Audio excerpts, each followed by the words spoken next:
Welcome back to The Explainer. I'm so incredibly excited you're hanging out with us today for this kids' Bible study because, well, we are diving into a massive, grand chronological mystery.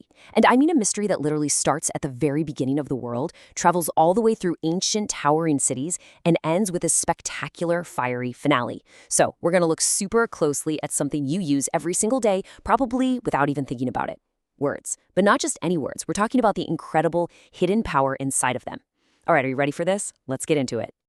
Okay, let's actually start off with a quick test. I want you to try something right now, wherever you're sitting. Seriously, try to say your own name out loud, but do it without letting any breath out of your mouth. Go ahead, try it right now. Just hold your breath and try to speak. You can't do it, can you? No way. It's completely impossible. Every single word you say rides on your breath, exactly like a leaf riding on the wind. You just simply cannot have a spoken word without the breath there to carry it. They're totally locked together. Now, think about how God made everything, right? God didn't use his hands to craft the universe. He didn't build it like a carpenter building a chair or something. He used his voice. He literally just said the word light, and boom, there was light. He said stars, and the entire night sky instantly filled up with billions of twinkling lights. Every single thing you can see in the whole world around you started as a word spoken right out of God's mouth. And that actually reveals a massive theological secret. So remember how we just proved that you literally can't have a word without breath? Well, God's breath actually has a special name. It's called the Spirit. What this means is that when God spoke the entire world into being at the very beginning of time, his words and his breath, the Spirit, came out together. They always travel together. You honestly cannot separate God's spoken word from God's Spirit. But this brings us to a really interesting problem in human history. You see, spoken words are alive, right? They fly on the breath, they move through the air. But words that you write down, they're entirely different. A written word just kind of sits there on the paper. There is absolutely zero breath in it.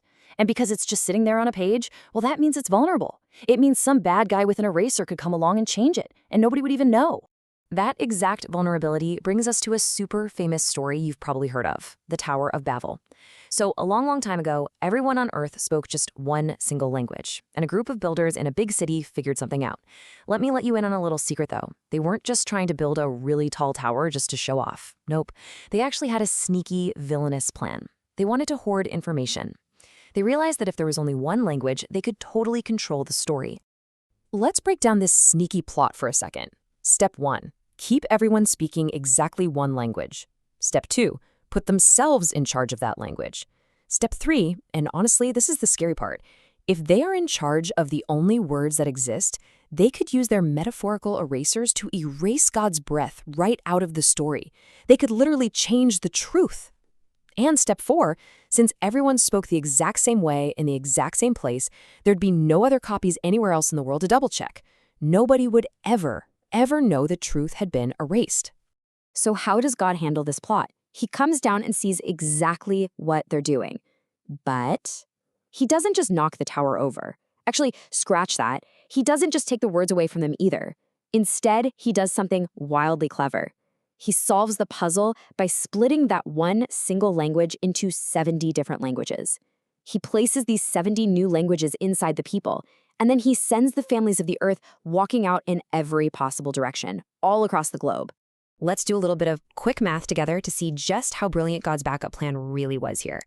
Think back to the builders' original sneaky plot. They wanted one copy so they could easily erase it.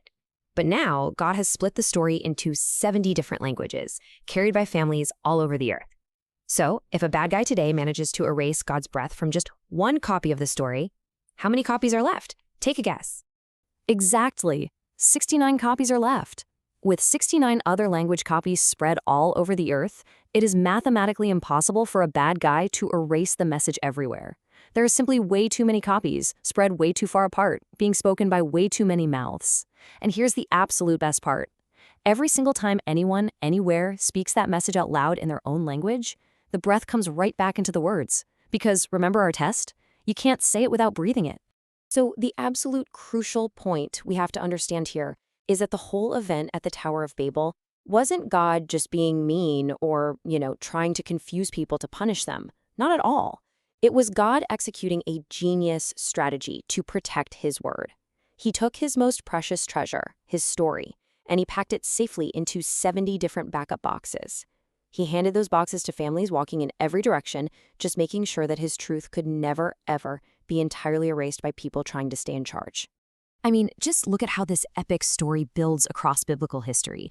We start at creation, right, where God's breath first goes out into the world, speaking everything into existence. Then we move forward to the Tower of Babel, where that breath is brilliantly protected and scattered into 70 backup boxes to keep it super safe from the bad guys. But the story doesn't end scattered.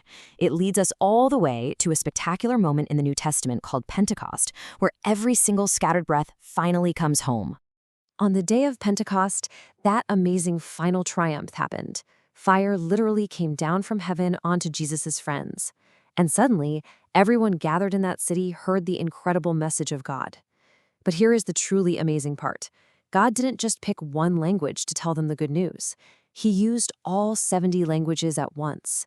Every single backup box was opened, every copy lit up, every breath came home, all at exactly the same time, so that absolutely everyone could hear it. Which leaves us with this really beautiful reminder to wrap up our explainer today. The words were never just words, buddy. They had the breath in them the whole time. So the next time you open your Bible or hear the stories of God, remember that you aren't just looking at ink sitting silently on some paper. When those words are spoken, they are alive. They're riding on the wind of God's very spirit, exactly as they have since the very first day of creation. So what are you going to do with that breath today? Keep exploring, keep reading, and I will see you in our next explainer.